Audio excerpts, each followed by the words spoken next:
Segundo livro de Samuel, né? Eu digo para a igreja e eu mesmo não estava aqui. No capítulo 12, né? O 11 eu vou ler na atualizada. O 11 é a queda, né, de Davi, o fato. O 12 é depois que os meses se passam, né? E o texto aqui dá a ideia até que a criança já tinha até nascido. O texto, pelo texto aqui, o texto dá a ideia. E vocês olharem algumas versões, vocês vão ver que muitos meses se passaram, né? Desde que Davi iniciou o pecado lá com Batseba ou Batsabá, até o dia que Deus envia o profeta. Então, os textos mostram que aqui, quando o profeta vem visitar Davi, que é rei, e que Davi poderia matá-lo, mas Davi resolveu ouvi-lo, né? Porque entendeu que ele estava sendo enviado de Deus. Então dá mais de 9 meses, né? Mais de 9 meses. E aí o versículo que nós vamos ler, para a gente ganhar tempo, na verdade é o versículo 13 e o 14. Nós vamos meditar no 14. Mas você vê em casa, com calma, vai contar toda a história. Quando o profeta chegou para Davi, contou toda aquela história para Davi, sem mencionar que era Davi, né? E aí Davi se enfureceu contra aquele personagem lá da história, né? O homem só tinha uma ovelhinha, né? Que dormia comia no seu colo, dormia junto com ele tinha todo o cuidado. E chegou um viajante na casa de um homem rico que tinha muita ovelha, muito gado. E o viajante, o homem rico, ao invés de pegar uma ovelha, um animal dos seus, mandou pegar à força, vamos dizer assim, a ovelhinha do pobrezinho, lá do homem que só tinha ela, cuidava com carinho. Isso mostra que Urias tinha cuidado com a sua família. Pela parábola, é claro que ele está apenas contando aqui um fato, né? Ele criou um fato sem colocar nomes para levar Davi a analisar. Isso aqui é interessante, que eu não vou falar disso aqui, né? Mas que é interessante, porque às vezes quando a gente está envolvido na história, a gente tende a ver a história de um outro jeito. Então ele conta uma história colocando alguém que não é Davi para ele analisar essa história, não sendo com ele. Então quando Natan acaba de contar a história para Davi, né? Vocês vão ler em casa do 1 até o 12 aí, que nós vamos ler o 13 e o 14. Davi se enfureceu. Ele não sabia que era ele. E que talvez, se ele tivesse começando falando que era Davi não tivesse a mesma reação, né? Mas ele tem aquela reação porque Deus, na sua sabedoria, se utilizou aí de um meio para fazer Davi analisar uma situação que ele estava praticando. Davi estava praticando, e pior, porque não era com ovelha, animal, mas era com pessoas, né, que estava acontecendo. E Deus leva Davi a analisar uma situação externa, né, que alheia a ele, que não era ele, mas sendo ele, né? E ele diz: digno de morte esse homem, porque não usou de compaixão. Ainda diz assim: não usou de compaixão. Pela cordeira que ele perdeu, ele vai pagar 4. Todo mundo sabe dessa história, né? A queda de Davi com Batseba. E aí ele diz: esse homem é tu. E aí Davi vai dizer aqui, aí ele vai dar aquele sermão: o Senhor fez isso contigo, te deu isso, e aí te honrou. Se tu quisesse, ele te daria mais. Tu pedisse, ele te daria mais, né? E aí tu for fazer isso. E as palavras são muito fortes, né? Como por exemplo, desprezar-te a palavra do Senhor. Está no versículo, para a gente ganhar tempo, né? Versículo 10, não é ganhar tempo, é para a gente focar o assunto, né? Porque são muitos assuntos, né? Versículo 9 ele diz: pois desprezastes a palavra do Senhor. Depois ele vai falar de novo, né? Versículo 10 ele fala de novo: a espada não vai ser apartada da tua casa, porque tu desprezaste a palavra, tu me desprezaste. Primeiro ele diz: desprezaste a palavra, porque ele conhecia o que devia fazer e não fazer. Depois ele vai dizer: tu me desprezaste, né? E aí quando chega no versículo 14 é que é o texto que nós vamos falar aqui, olha o 13 e o 14, ó. Então disse Davi a Natã, o profeta, né? O que ele diz, Davi? Pequei contra o Senhor. Aí disse Natã a Davi: também o Senhor te perdoou o teu pecado, não morrerás. Porque ele deveria morrer, né? Pela lei ele deveria morrer, ser morto ali. Então o versículo 14, que é o nosso, aí ele vai dizer, ó, olha o que Natã vai dizer para Davi: mas posto que com isto deste motivo a que blasfemassem os inimigos do Senhor, também o filho que te nasceu, a igreja, o filho que te nasceu, ó, agora veja essa expressão aí, ó, versículo 14, ó, posto que com isto deste motivo a que blasfemassem os inimigos do Senhor, também vai vir uma punição severa sobre ti. Qual era a punição? Apesar do perdão, ele acabou de dizer, o profeta acabou de dizer, e Deus te perdoou pela atitude dele, pelo reconhecimento, pelo quebrantamento, por ele no momento reconhecer muito rápido. Só que virá uma punição severa, a criança vai morrer, né? Mas aí ele vai dizer essa expressãozinha, né? Vocês já tinham parado para pensar isso aí, que isso quer dizer, ó, o início do versículo 14, posto que com essa tua atitude, ou com isto, deste motivo a que blasfemassem os inimigos do Senhor. Como é que diz na tua? Diz assim também? Hã? Fizeste com... O que mais? Fez antes. Fizeste...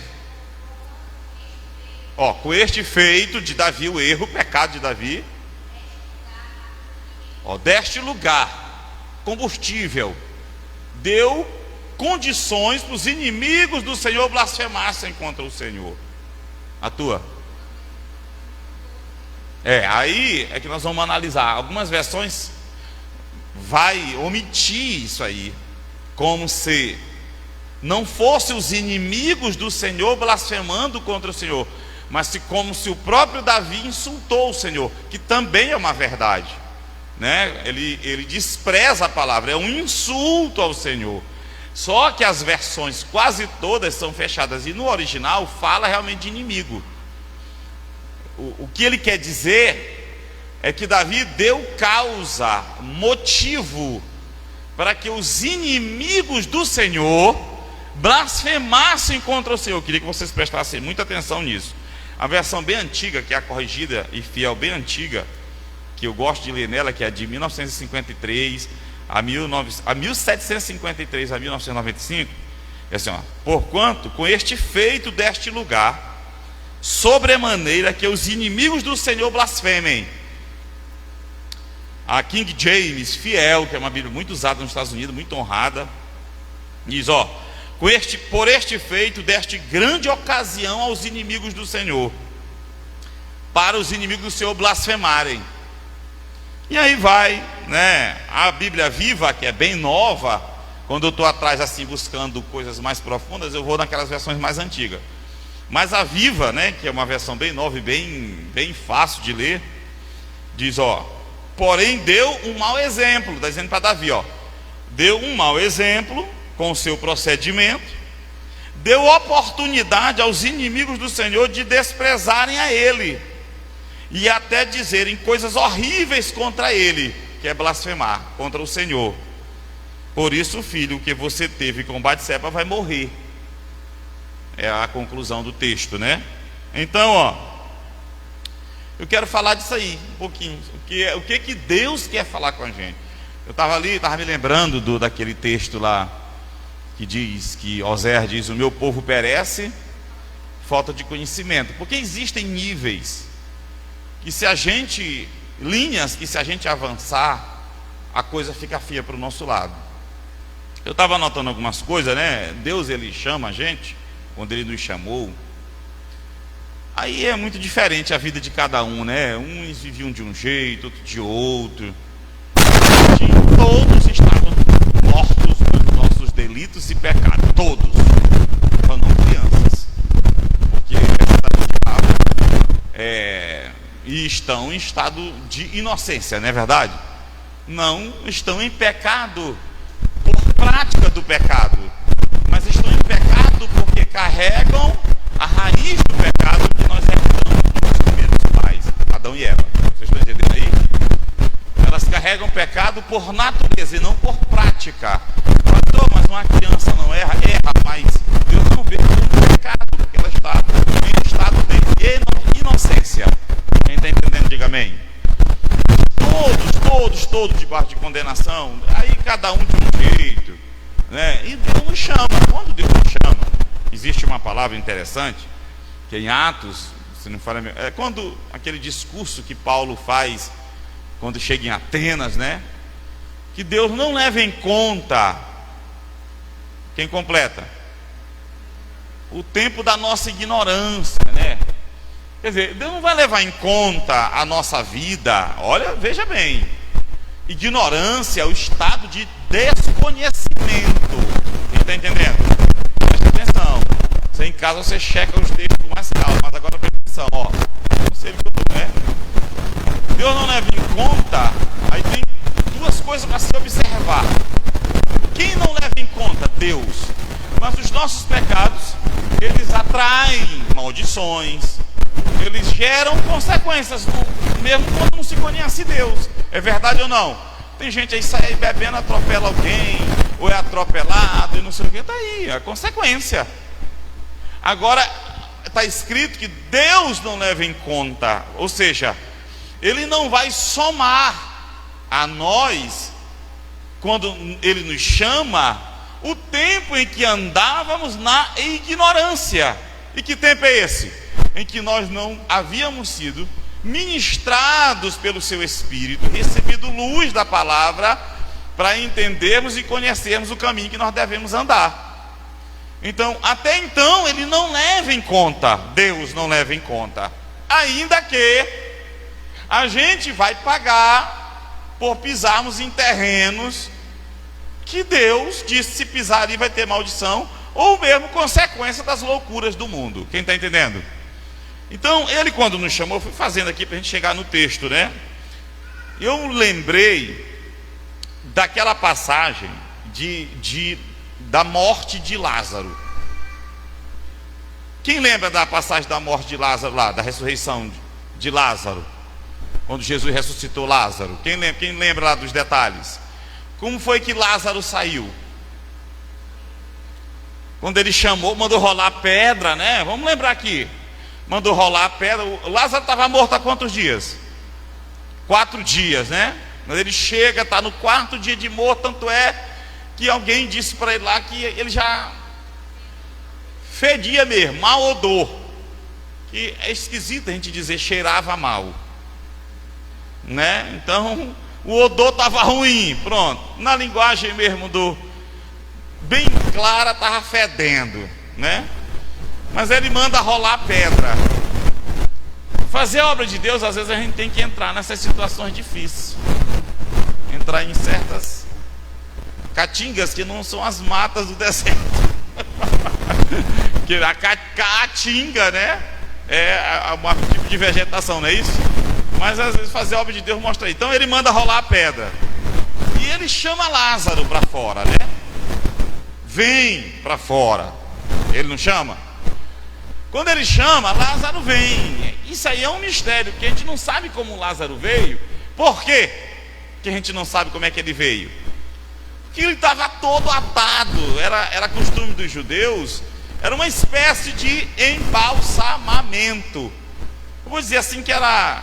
Não vou dizer que era exatamente, mas era uma espécie de embalsamamento. Talvez eles aprenderam isso até com os egípcios, né? Por terem passado tanto tempo lá e herdaram esse costume, né? Inclusive José foi embalsamado, né? A técnica do embalsamamento, existia química, muita coisa, né?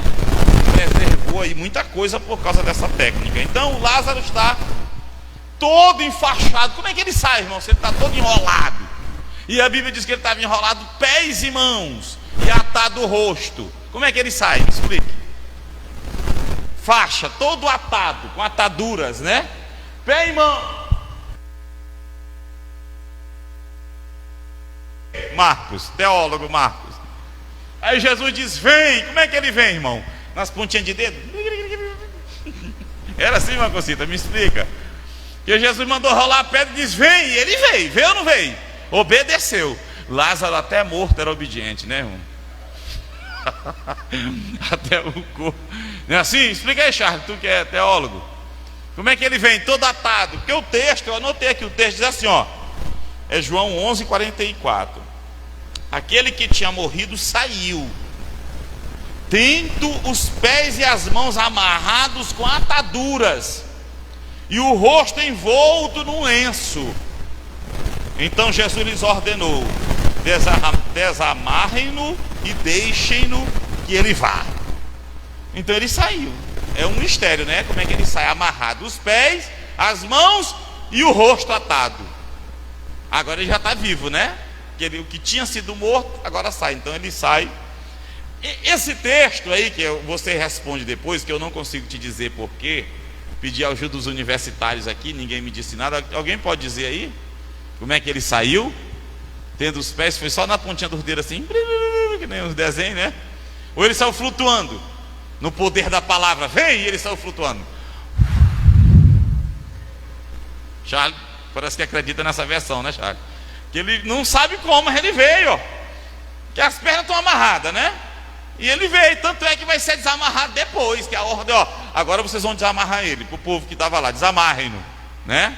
Quem está entendendo? E aí, como é que tu entende? Alguém pode me explicar? Cristiane, diz aí. Diz, irmã Jesus. Você que é serva de Jesus, alguém diz aí, alguém fala aí, rapaz, ninguém fala aí. Eu estou perguntando aqui, mas eu não sei, viu, irmão, como é que ele saiu. Uma coisa eu te digo, ele saiu. Eita glória, ele obedeceu. Ou não, irmã Concita? Eu não sei se foi andando em pontinha de dedo, se foi rolando, eu não sei. Sei que ele saiu de lá. E saiu vivo, glória a Deus. É verdade ou não? Isso aí eu tenho certeza. Por bem, tá ali, tu não disse nada, fica só olhando, não diz nada. Não foi que ele saiu? Hein? Será que ele amarrou a ponta da atadura e saiu rolando assim? No mistério. No mistério de fogo. Será que Lázaro... Ei, Jairão, já saiu que nem Jairão quando está no mistério de fogo? Hein? Chegou lá fora, diante do mestre. Será que foi assim? Então veja bem, ó. Vê como a vida de Lázaro ela tem tudo a ver com a vida da igreja, né? Como Lázaro estava? Morto. Como é que Paulo disse que a igreja estava? Morta. Nós estávamos mortos nos nossos delitos e pecados, e ele nos deu vida. Não é assim? Ele nos vivificou. 1, 2, a vida enrolada. Olha o que eu estava falando aqui quando ele nos chamou. Ele estava todo enrolado, pés e mãos, os caminhos, obras, atitudes. A vida toda enrolada, pés e mãos, fala de embaraço no mundo, embaraçado com as coisas. É por isso que muitos não conseguem romper, porque não entendem que é pela fé, e calculam e dizem assim: como é que eu vou resolver essa situação? Como aceitar Jesus? Aceita Jesus. Então uma pessoa calcula: como eu vou resolver isso? Como eu vou conseguir fazer isso? Desenrolar aquela situação. Eu me enrolei na vida, hoje eu sobrevivo por causa de situações que não são legais, aprovadas por Deus. E como é que eu vou sobreviver? Que eu sei que andando, sendo igreja, eu não posso viver mais com isso. Vocês estão entendendo? Então é pela fé mesmo, é pela palavra de Cristo que se sai. Aí vem a explicação, por isso que ninguém sabe porque que Lázaro, como que ele saiu. Porque ninguém deve saber mesmo como é que se sai. É deixar que Deus sabe como vai nos desenrolar. Amém? Como nós vamos sair desse estado de morte para a vida. Só Ele sabe. É por isso que ninguém sabe como ele saiu. Você sabe como você se livrou de tanta coisa que você tinha enrolado antes de vir para Cristo, para chegar até hoje? Você sabe como foi? Eu sei que, talvez hoje a Flávia não sabe, né? Mas eu estou entendendo como é que ela quer dizer. Que é tipo assim, se a pessoa não imaginava a situação, como que ia, sabe, vencer certas coisas, desenrolar certas coisas. É verdade ou não? Sim ou não? Ou aqui tem gente que era tão gente boa que nem precisava de Jesus, nem precisava. Não tinha nada para, né? Não tinha nada mesmo para perdoar. Eu já era gente boa. Tem alguém assim não, né? Todos. Amém? Então vamos lá, para a gente entrar lá no texto de Davi, ó. Outra coisa, ó. Então Deus perdoou e manifestou o seu poder para nos desenrolar. Então a atadura no rosto lá, ó, que lá o texto diz que ele estava com o seu rosto atado. Fala de ver mesmo. Quem está morto nos seus delitos e pecados não vê, não enxerga. Quem está entendendo? E agora precisa ser instruído na palavra do Senhor. Por isso que Davi no Antigo, e nós vemos no Novo a igreja lutando para estar sempre no templo, para ser o quê? Instruída. Porque nós estamos vindo de um estado de ignorância, obscuridade, com a mente entenebrecida estávamos. E agora nós estamos vindo para a luz, e luz é palavra. Luz não é só estar na igreja prédio, luz é estar na igreja corpo de Cristo e receber a luz. Como é que está escrito? O salmista diz: lâmpada para os meus pés é a tua palavra e luz para o meu caminho, né?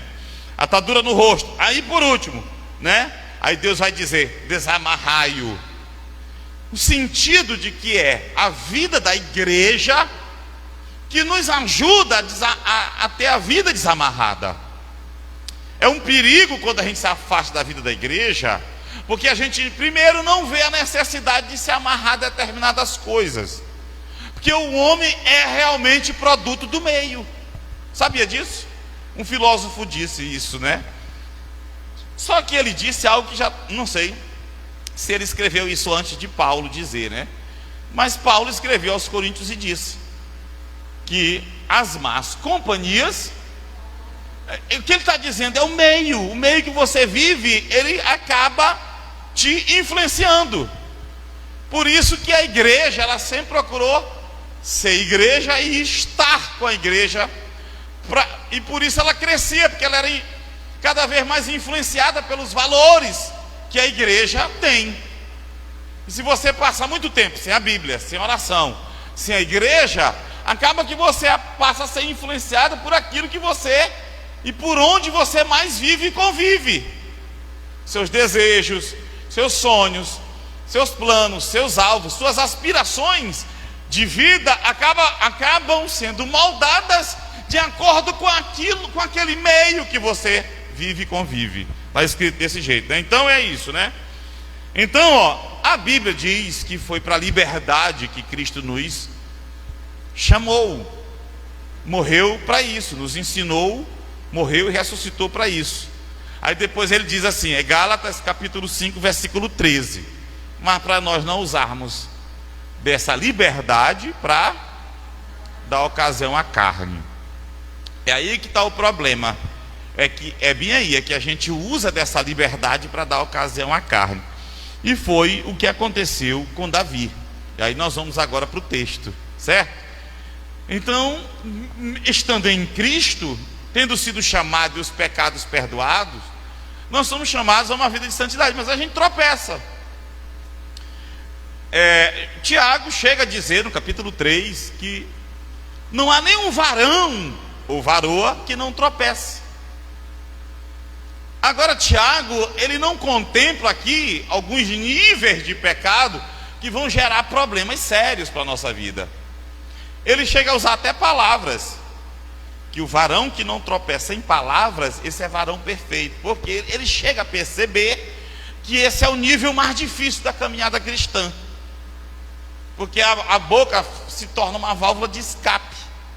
Por isso que Tiago cita a palavra, a língua, a boca, ele cita muitas vezes Tiago, porque ele está num nível alto. Ele diz, alguém consegue refrear alguns determinados maus costumes, e vai sendo moldado e tudo mais, para refrear a língua, ele está dizendo, não é fácil. Então se o varão, a varoa, o homem, a mulher, consegue chegar no nível de refrear esse órgão, ou deixar de pecar nesse nível, ele diz, esse varão é perfeito. Quem já leu isso? Ele chega a dizer, porque não é fácil, né? Mas ele chega a dizer que nós pecamos, nós falhamos. Agora Davi entra num pecado, numa falha, porque ele tinha outras teve outras, se você analisar a vida de Davi, e ele chegou nessa aqui do capítulo 12 de 2 Samuel, no versículo 14, né? Que Deus vai dizer que o pecado que ele cometeu, ele deu ocasião para que os inimigos do Senhor blasfemassem contra o Senhor. E em razão disso ele vai ser punido. Quem está entendendo? Em razão disso ele vai receber punição severa. Em razão disso. Ainda que perdoado por Deus, né? Então, ó, eu fui anotando, pesquisando algumas coisas. As ações praticadas por Davi, porque foi um conjunto de ação, né, dentro desses mais de 9 meses, deram aos inimigos do Senhor uma oportunidade de blasfemarem. Eu não estou afirmando aqui 100%. A ideia que me passa, não sei vocês, esse texto, é que esse pecado ficou conhecido por 2 razões. Eu vou explicar. Que apesar da gente ler e da ideia que foi muito bem reservado, porque ele estava no seu palácio e passeando no jardim, talvez suspenso, na sacada do palácio, quando deveria ter ido para a guerra e não foi, não é assim que diz lá? 2 Samuel 11, a gente já aprende, né? Que ele deveria estar na guerra e não foi, o soldado estava na posição errada, né? Então ele tem esse primeiro deslize, não foi para a guerra.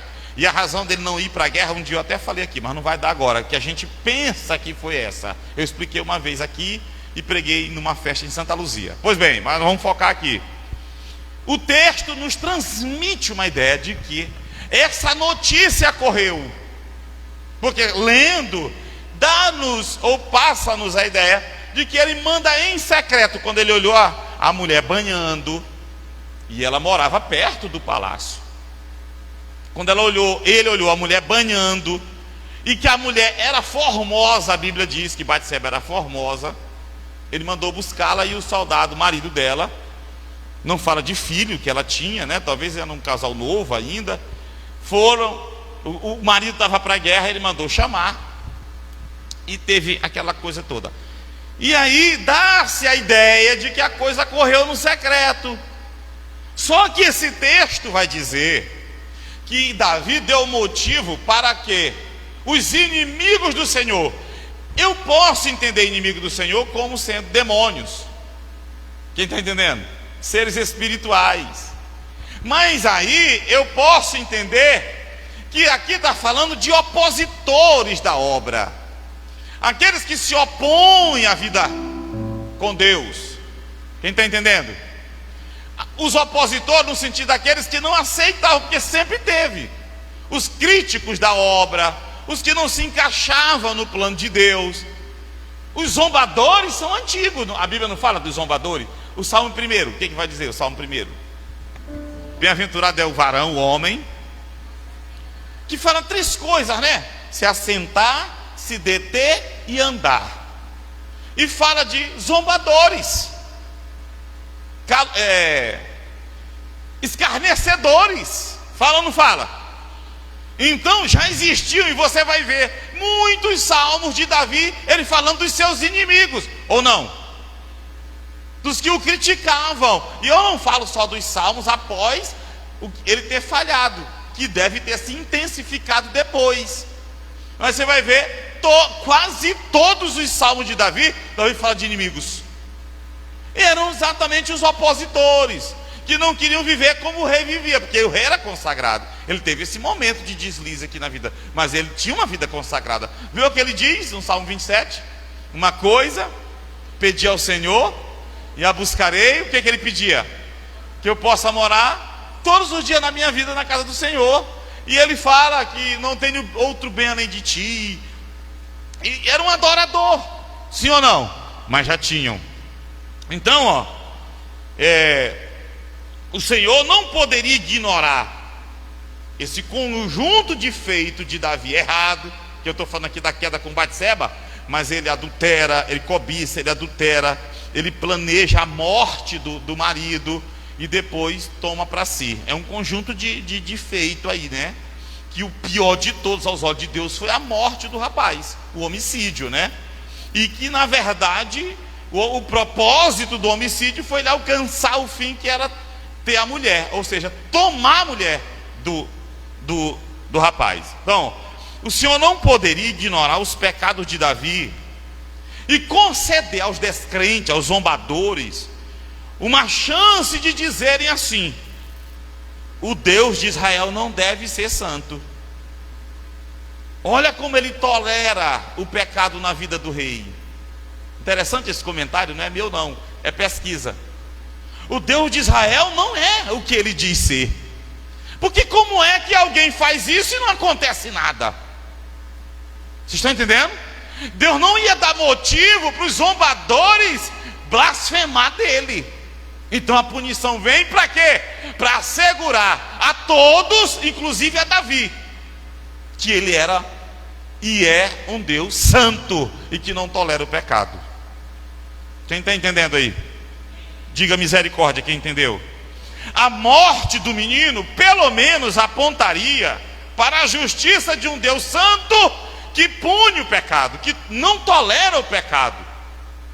Por isso que quando ele diz, pelos teus feitos deste motivo para que os inimigos do Senhor, o profeta falando, blasfemassem contra o Senhor, por causa disso o menino vai morrer.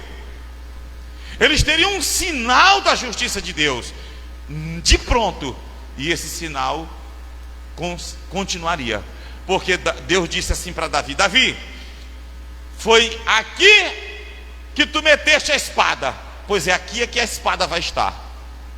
Não foi assim? E era por isso, era por esses conceitos aqui. Eu quero avançar um pouco. O pecado, ele traz dois resultados.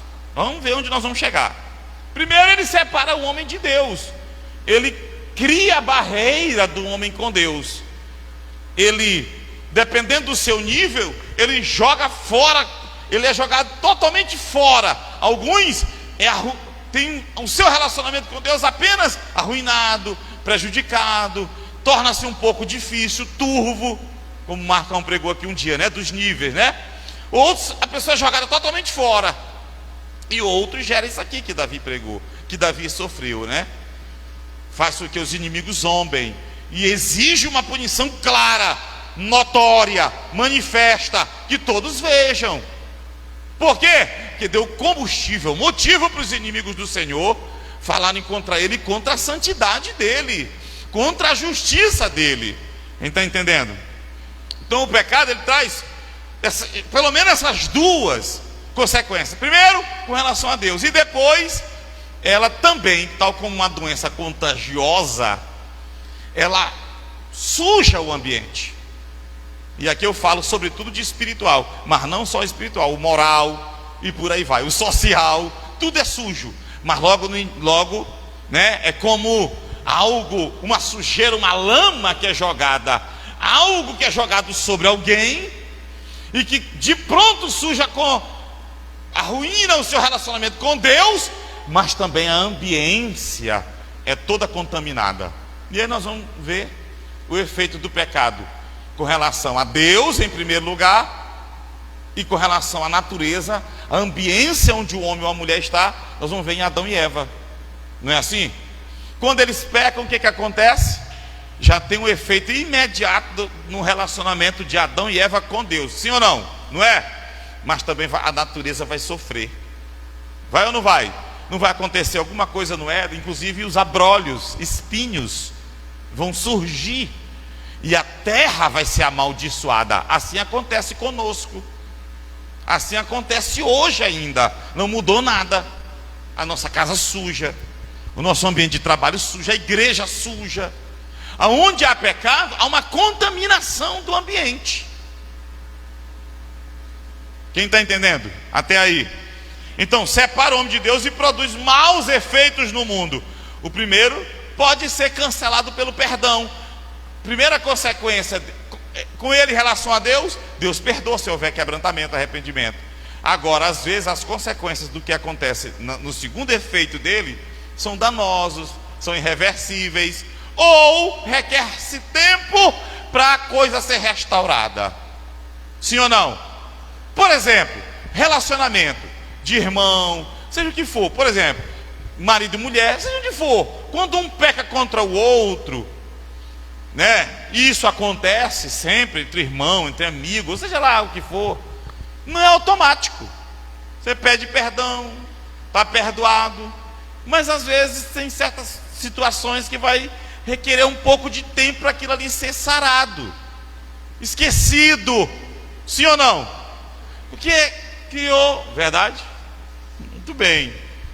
Eu estou quase para dizer aqui o que o Diego disse ontem, mas eu não vou dizer não. Então, nós vamos ver aqui, para nós, uma lição pesada. E Deus disse para mim que era um caminho estreito que eu ia ensinar hoje para a igreja. O efeito do pecado, ele vai trazer problemas para nós com relação a Deus, para nós como pessoa, como ser humano, e para os que estão ao nosso redor, e também para gerações futuras. Eu não vou falar disso agora. Eu não sei se está aqui na sequência, que eu não quero adiantar para não me perder. Mas onde vai ser a punição logo de imediato para o pecado de Davi? Aonde vai pegar logo? Em quem? Especificamente em quem? Filho, geração. Quem está entendendo? Efeito do pecado, geração, filho. Aqui, aí alguém diz assim: pastor, mas, porém, todavia, no entanto, entretanto, aqui cai no filho, porque ele era filho de Davi com quem? Batseba, e ela era, vamos dizer assim, o pivô da situação, né? Sim ou não? Mas não é só por isso. Você vai ver na Bíblia outros exemplos que as nossas atitudes enquanto pais, elas vão refletir, primeiro, nosso relacionamento com Deus. Depois, na nossa ambiência, elas vão nos prejudicar em todas as esferas de relacionamento da gente, de bênção, que a gente, de construção do que Deus está construindo na nossa vida, mas também vão atingir nossos filhos. Nós vamos ver isso. E tem vários textos da Bíblia. Eu peguei 2 bem claros aqui, né?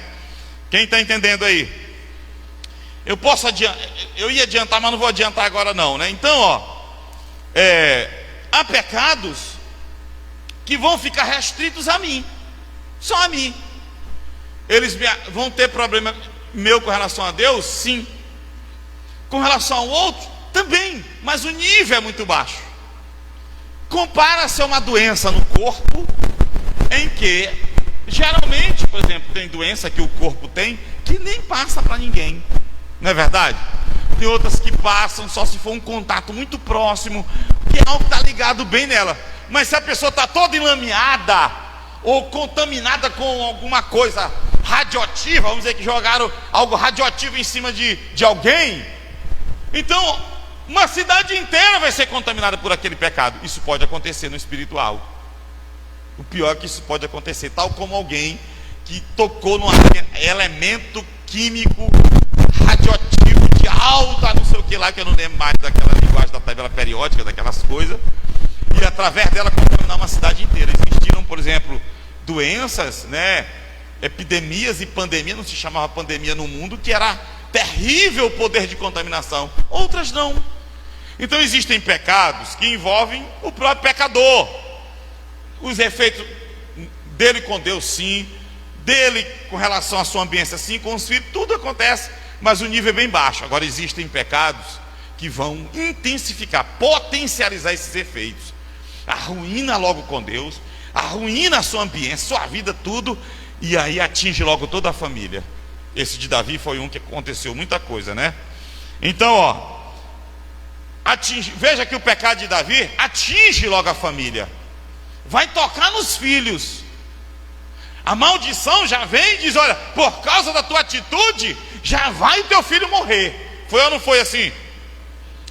Pois é. Então, há quem defenda, preste atenção, uma coisa aqui interessante, e isso aqui era para já ter falado.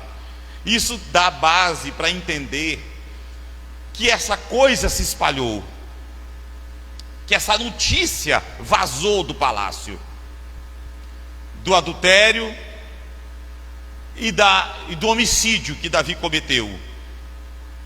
Por quê? Porque eu sou inclinado a acreditar nisso aqui, nesse pensamento, nessa corrente de pensamento, por duas razões. Pelo texto que nós estamos lendo, que vai dizer o quê? Que a atitude de Davi deu ocasião para que os inimigos blasfemassem. Bom, mas aí existem versões que quer dizer que Davi apenas insultou o Senhor, não fala dos inimigos. Mas aí vem um segundo ponto.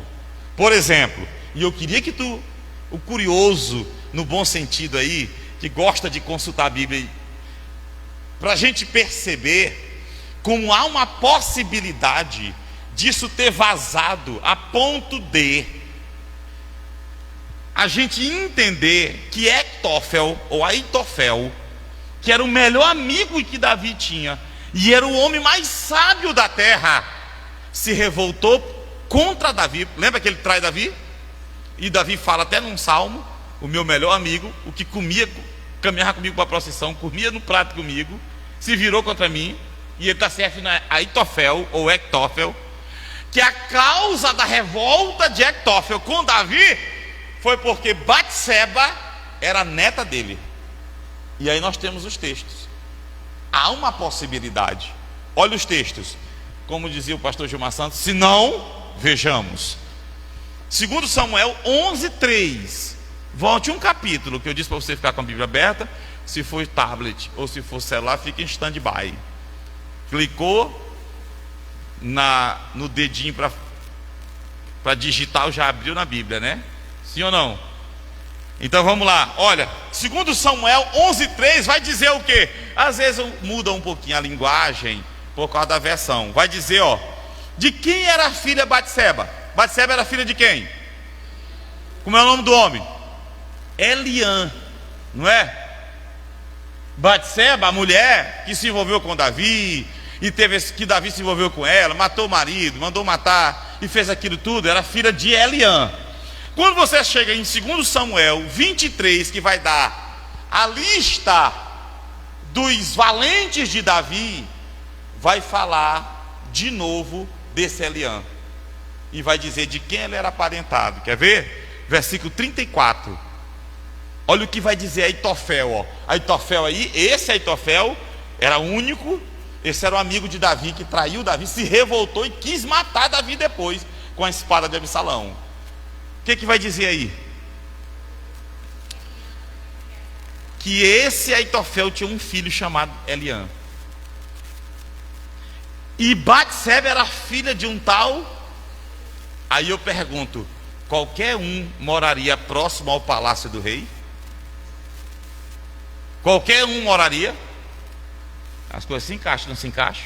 E a revolta de Aitofel? Então veja o efeito e as consequências dos atos de Davi. Vai atingir o melhor amigo. Olha lá. Causou algo mais, produziu um mau testemunho, que fez com que os opositores da obra de Deus blasfemassem contra o Senhor, e fez com que potencializasse dentro de alguns uma rejeição a Davi. E ele agora começa a colher isso aí tudo. E Aitofel, eu queria só dizer isso aqui, Aitofel. Agora veja bem, olha os efeitos do pecado de Davi. Olha as consequências do pecado na vida de um homem e de uma mulher. É por isso que Jeremias vai dizer assim. Outro dia eu até postei isso. De que é que se queixa o homem? De que é que o homem, o ser vivente, homem ou mulher, se queixa? Senão dos seus próprios pecados. Porque na verdade a gente está colhendo. A gente cria ambiência que vem contra nós. A gente cria situações que nos prejudicam e depois a gente se queixa. Depois a gente não suporta o preço. Olha Davi colhendo o que ele produziu, o que ele plantou, aliás, não é isso? Então agora eu quero, eu trouxe um texto aqui, que Davi, ao contrário do que Davi fez, é o que Deus nos aconselha. Davi criou uma situação fazendo com que, olhe para cá, as pessoas ao seu redor blasfemassem contra o Senhor, que é o contrário do que Deus manda para a gente, que é, com nossa vida, atitude, atrairmos as pessoas para o Senhor. Vocês estão entendendo? E tem um texto bonito, muito bacana mesmo, em Tito 2. Paulo está falando e doutrinando a igreja, né, que era liderada pelo apóstolo Tito.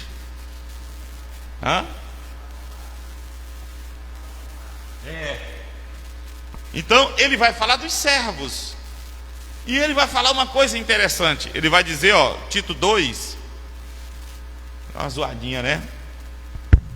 A mesa. Ó, só o versículo 10 para a gente ganhar tempo, ó. Não furtem, pelo contrário, Tito 2,10, deem prova de toda a fidelidade. Ele está falando do servo aqui no serviço, a fim de ornarem em todas as coisas a doutrina de Deus nosso Salvador. Ou seja, serem um ornamento. Ou seja, para que as pessoas olhem o servidor e queiram servir a Deus. Davi atuou na contramão. Além de fazer com que as pessoas de ter uma atitude que não atraiu as pessoas para Deus, ele ainda deu motivo para os zombadores, opositores falarem contra a obra de Deus. E aí vem a punição severa. A punição é severa quando ela atinge esse nível. Quando eu faço, você faz, nós fazemos qualquer coisa, não só fazemos, falamos. Qualquer coisa, ou fazemos qualquer coisa, que essa coisa, ela coopera com os inimigos do Senhor, isso pesa aos olhos de Deus. Isso é pesado, é ser pesado na balança, porque isso é atuar contra a obra de Deus. Você ou eu, se quando praticarmos qualquer coisa que vai afugentar as pessoas da igreja, da obra de Deus, da vida de Deus, seja um conselho, uma atitude, seja o que for, você está agindo como um inimigo, ou eu, qualquer um de nós, como um inimigo de Deus. Por isso que recebe a punição dos inimigos de Deus. Quem está entendendo até aí?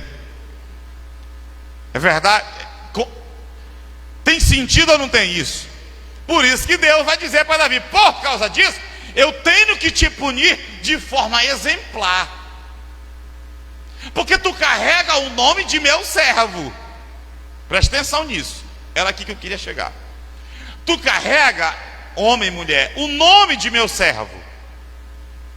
Então, quando esse meu servo faz algo que faz com que os inimigos falem contra, dá combustível para o inimigo, e faz com que as pessoas se afugentem da igreja, Deus vai punir exemplarmente para dizer: ele errou, eu não sou isso, a minha obra não é isso, o evangelho não é isso. A punição vem para nós, a gente aqui não vê, não percebe ou não quer ver. Por isso que a gente fica na taca, e Deus não nos coloca num estado de bênção. Por quê? Porque o estado de bênção é o estado do exemplo, é o estado de Deus dizendo assim: ó, vive para mim desse jeito, que tem essa resposta. Então constantemente nós estamos, ó, por quê? Porque nós ainda não somos um recado de Deus para as pessoas como Deus quer.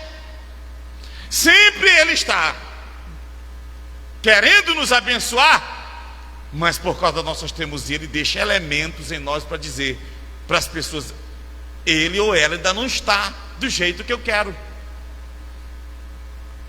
Eu não sei se eu estou conseguindo fazer que me entenda. Ó, Davi pratica algo aqui, né? Deixa eu ver aqui se eu anotei. Eclesiastes 5,6, olha aí, Eclesiastes 5,6.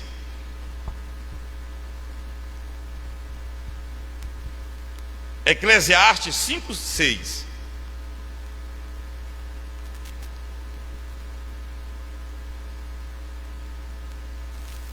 Já? Estão com frio? Eu não estou. Ó, olha o que Salomão vai dizer em Eclesiastes, ó. Já todo mundo? Queria que a irmã Jesus ali está ali lutando ali com a vista. Vamos lá. Como é que diz o texto? Eu vou já ler, deixa eu lá achar aqui, Eclesiastes. Pode? Diga amém. Então vamos lá, ó. Não consintas que a tua boca te faça culpado, nem digas diante do mensageiro de Deus que foi uma inadvertência. Por que razão se iraria Deus por causa da tua palavra, a ponto de destruir as obras das tuas mãos? Ó, o problema de falar, de não ter controle, às vezes irritado, às vezes chateado, às vezes perde o controle, é porque a palavra, muitas vezes, tem até um provérbio que diz que estutícia, né, de loucura, como uma mosca morta, ela estraga um unguento, né, assim, um pouquinho só de estutícia, de loucura, estraga tudo também, mais ou menos assim diz. Então, aqui vai dizer que por causa das nossas palavras, Deus destrói as obras das nossas mãos. Destrói, o que é isso?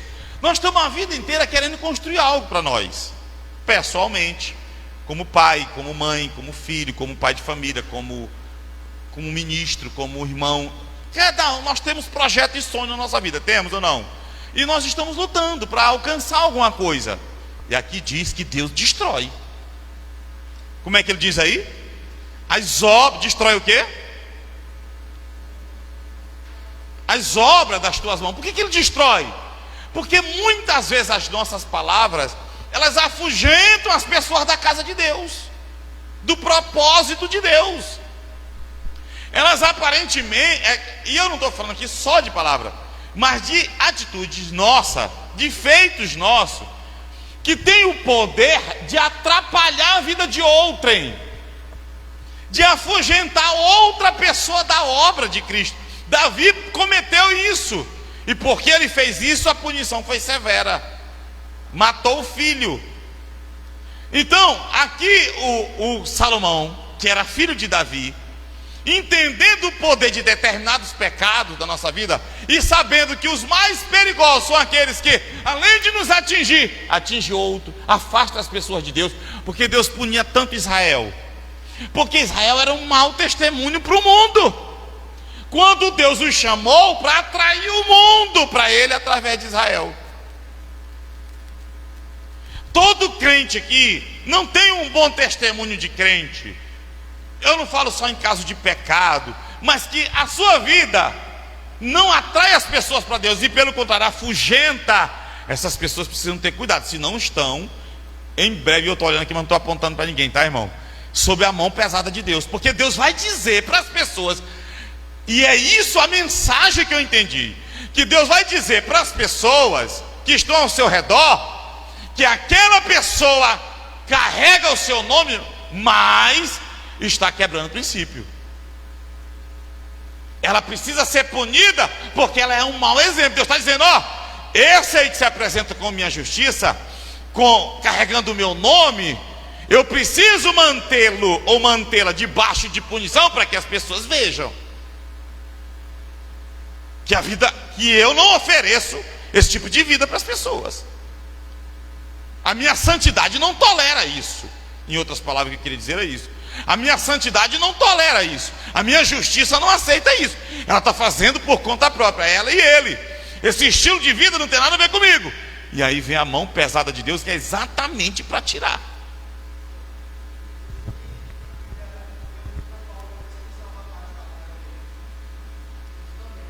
O rapaz que cometeu incesto, né? Estava tendo um caso com a mulher do pai dele, no caso a madrasta. E ele manda expulsar exemplarmente, né? Pedagogicamente. É como quem diz assim, ó, se não for punido, a igreja não tem temor. É por isso também, irmão, que nós não conseguimos alcançar certo nível de entendimento da Bíblia. Por exemplo, Paulo tem algum irmão que erra na igreja, faz alguma coisa errada, Paulo diz assim, ó, esse irmão precisa ser disciplinado pela igreja, ele precisa ser censurado. Ele precisa sentir que ele fez coisa errada. Eu já falei um dia aqui. E às vezes uma pessoa não tem uma vida que glorifica a Deus, não tem bom exemplo, e é tão acolhido na igreja. Isso serve de mau exemplo para outros. É o que Paulo vai dizer. Se você ler as cartas de Paulo, ele vai dizer isso. Não o tenha, se tem algum irmão que não aceita a nossa doutrina, não o tenha como inimigo, mas ele precisa ser censurado por vocês. Ele precisa perceber que ele tem uma repreensão, que ele não se encaixou ainda no padrão da comunidade cristã. Quem está entendendo? Por isso que o pecado prolifera e a gente vai perdendo o temor de Deus. Por quê? Porque o pecado não é punido como deve ser punido. E parte dessa punição vem de Deus e parte deve vir da igreja também. Bem colocado aqui o que Marcos vai dizer aqui, né? Então, todo pecado que afasta alguém, que às vezes, irmão, a gente está lutando para trazer, irmão, é na família, é entre amigos, é conhecido a gente está lutando para trazer para a igreja, irmão. E a gente chama e dá bom testemunho. No dia que a gente se atribula, a gente fala mal da igreja, fala mal. A gente já afugentou a pessoa. O trabalho que a gente vinha construindo há muito tempo, a gente joga fora. Irmão, já vi história. Tem um irmão aqui que já me testemunhou. O irmão me fala tão bem da igreja, irmão, agora o irmão está revoltado.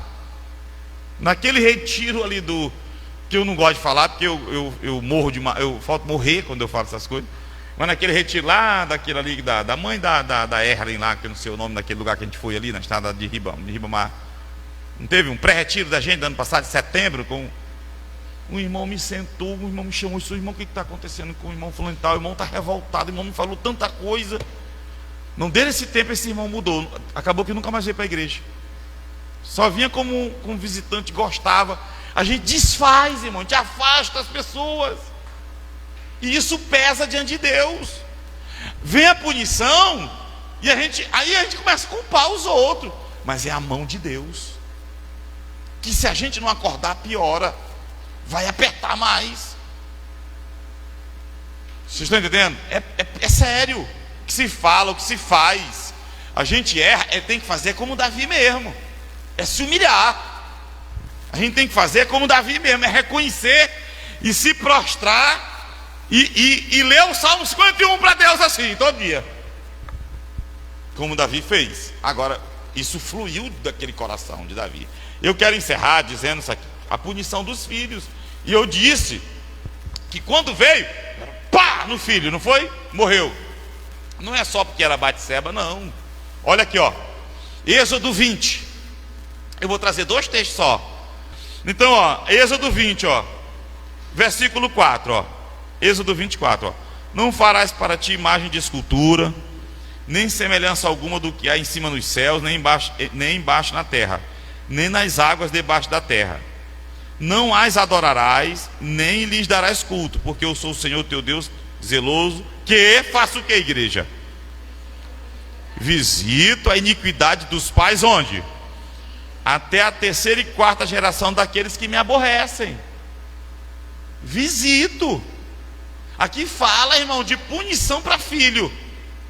Agora, pastor, aquele irmão fala muito, não tem compromisso com Deus, não sei o que, quer dizer que os filhos vão pagar? Aí só se estabelecer a continuação do versículo. Senão, ao invés dele ser uma bênção, ele vai receber maldição. Só tem uma exceção. Para qual é o que não recebe?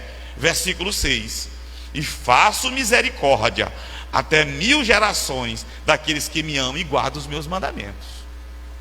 Onde é que essa maldição não se estabelece? Se o filho amar o Senhor e guardar seus mandamentos, ele quebra a maldição, por causa da fidelidade de Deus. De outra forma, a maldição se estende à geração. Visito a iniquidade dos pais nos filhos, até a 3ª e 4ª geração. Alguns dizem que uma geração tem em torno de 40 anos, que é quando passa uma geração, 40 a 50, e nasce outra. Aí, pastor, é só esse? Não! Você vai ver como tem um direcionamento aos filhos, os pecados da gente. Isso aqui é um alerta para nós. Não estou acusando ninguém, tem gente aqui que nem tem filho. Pastor, eu não tenho filho. Só que os filhos são herança. E também A maldição, quando não tem filho, vai para a herança. E o que é herança? O que se constrói. O que é a herança de alguém? São os bens, as riquezas, não é? Se você, sim ou não? As tuas posses, a maldição toca lá. Aí você vai ver na Bíblia também. Vocês estão entendendo? Mas olha o que vai dizer Josué 6, 26. Não tem filho, mas tem a herança. E eu não estou falando de receber herança de pai não, viu? Eu tenho a herança do meu pai. Cuidado, também pode ir para o Beleléu. Vamos lá. Então Josué 6, 26, ó. Maldito diante do Senhor seja o homem que se levantar e reedificar esta cidade de Jericó. Espera aí, era uma maldição, não foi? Que Josué lançou, que não era para reconstruir a cidade de Jericó. Mas olha onde essa maldição ia pegar. Continue. O filho mais velho dela afundará, e com a perda de seu filho mais novo. Isso aconteceu ou não? Aconteceu, está lá em 1 Reis 16:34. Quem era o camarada? Hiel, H-I-L. Hiel, em seus dias Hiel, o belemita, edificou Jericó. Olha, edificou Jericó, não é doido? Desavisado. Não sabemos se ele sabia ou se ele não sabia, mas aí ele entrou. Se não sabia, era para saber, né? O meu povo perece porque falta. Eu não sabia, vai entrar na taca também, porque ali há uma maldição. Por isso que é base disso aqui, que eu tenho muito medo desse negócio.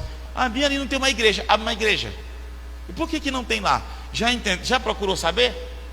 Se não é uma Jericó, que de repente Deus está dizendo, eu não quero nada lá, pelo menos agora. Aí alguém vai e estabelece a coisa. Olha o que vai acontecer. 1 Reis 16:34. Em seus dias, Hiel, o belemita, edificou a Jericó. Quando lhe lançou os fundamentos, morreu Abirão, seu primogênito. Quando lhe pôs as portas, morreu Segube, seu último, segundo a palavra do Senhor que falara por intermédio de Josué, filho de Num. Maldição por errar, pecar, se estabelecendo contra filhos.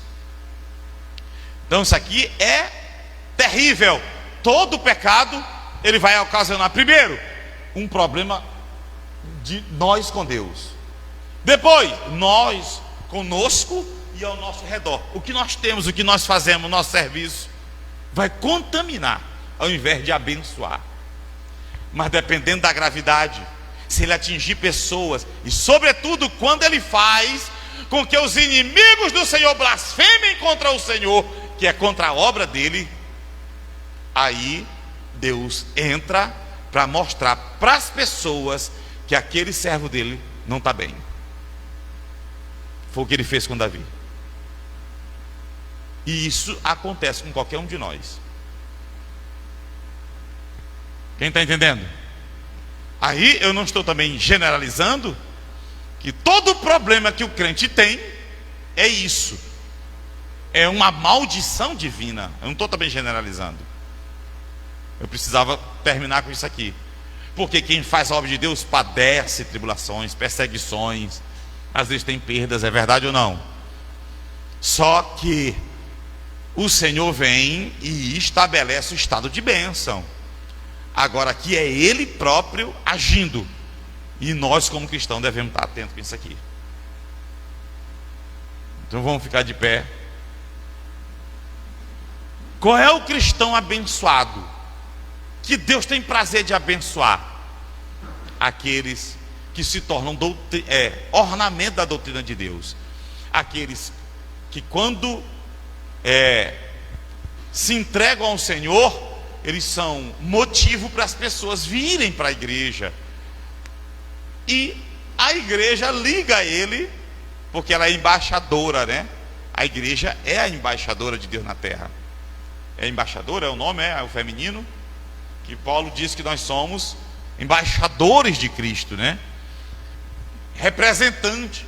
E ele nos deu o ministério da reconciliação, ou seja, a igreja é quem liga o mundo. Quando alguém no mundo ouve a mensagem e recebe o evangelho, se arrepende e quer viver para Deus, a igreja liga. Então, por isso que o ministério do evangelismo é um ministério abençoadíssimo, porque é um ministério que talvez que mais se encaixa nesse padrão aqui, que é o que traz as pessoas para Deus. E isso agrada tanto o Senhor e mexe tanto no inferno que o inferno se levanta, mas por outro lado vira alvo da bênção de Deus. Tudo nessa terra que Deus percebe que atrai alguém, que ajuda, que coopera para atrair alguém para Deus, adquire de Deus muita alegria. Vocês estão entendendo? Mas quando afasta, atrai a ira. Aconteceu com Davi e acontece, como Deus diz, ó, destruo as obras das tuas mãos. Você entendeu? Então, um conselho que se dá, uma ajuda que se presta com o objetivo de glorificar a Deus e não de se exaltar. Por isso que Jesus disse: quando tu fores dar esmola, faz o quê? Quem lembra? Quando tu fores dar esmola, faz o quê? O que Jesus disse?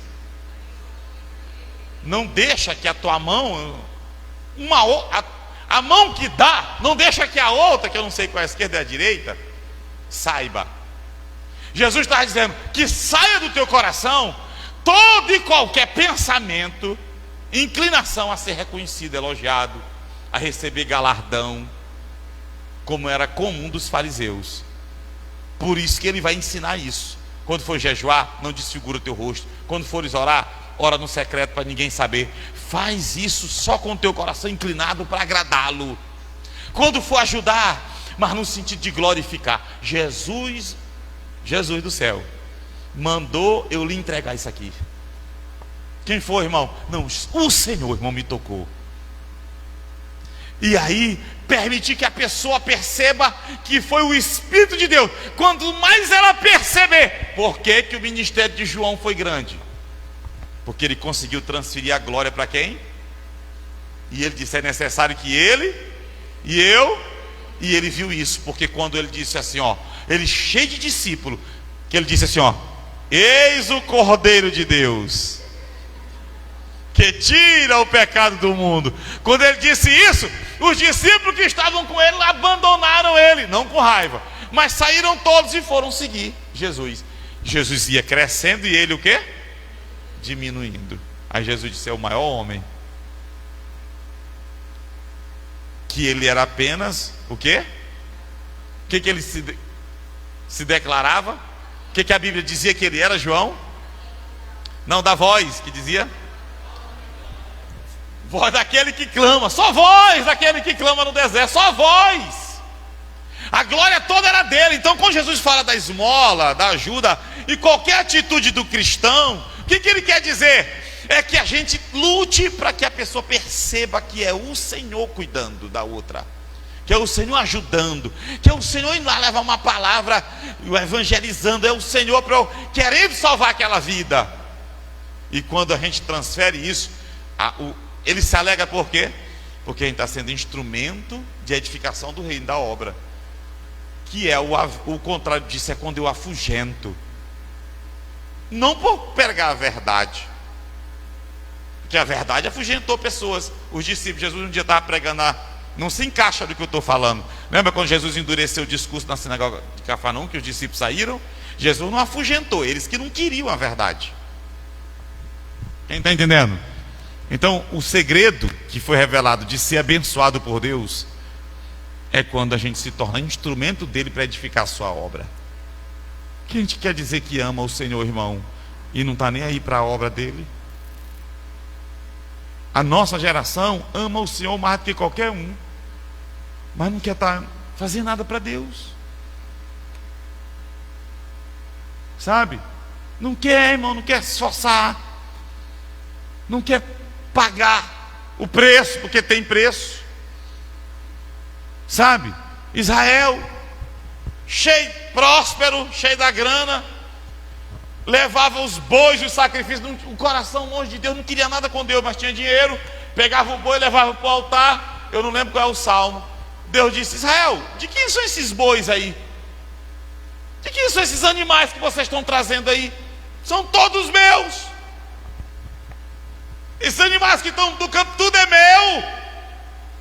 Eu não quero nem isso não, Israel. Eu quero é vocês. E vocês estão longe de mim. Vocês estão entendendo? Que às vezes a gente está até fazendo, mas o seu coração nosso está longe, está em outras coisas. É verdade ou não? Agora era a hora a gente encerrar. Quem está entendendo? Quer ser abençoado? Seja um instrumento de edificação do reino. Seja um pacificador. Lá nas bem-aventuranças tem um pacificador, não tem? Bem-aventurados os pacificadores, né? Porque o que? Quem diz lá o que completa? Deles é o reino, né? De Deus. Quão formosos são os pés daqueles que anunciam o evangelho da paz. Porque estão trazendo as pessoas para o reino. Estão ensinando o caminho da salvação, da vida. E agora quando a gente trilha nesse caminho inverso, é um perigo, né? Então que a nossa vida seja para a glória de Deus, né? Paulo diz isso, né? Quer comais, quer bebais, ou façais qualquer outra coisa, seja tudo para a glória do Senhor. Não é assim? Tudo que a gente for fazer, comprar, vender, tudo para a glória do Senhor, né? Tudo para a glória, tudo para a glória dele. Glória aí é beleza. É para que as pessoas vejam naquilo que a gente faz para elas ou alguma coisa, a beleza do Senhor, a glória do Senhor, e sejam atraídas para o Senhor através da nossa vida. É isso que Deus quer. Amém? Que a graça do nosso Senhor Jesus Cristo, né? O amor de Deus, nosso Pai, a consolação do Espírito de Jesus Cristo nos conduz a essa mensagem e ela venha a ser plantada em nosso coração. Tenhamos mais cuidado, né? E sejamos edificadores, cooperadores do reino de Deus.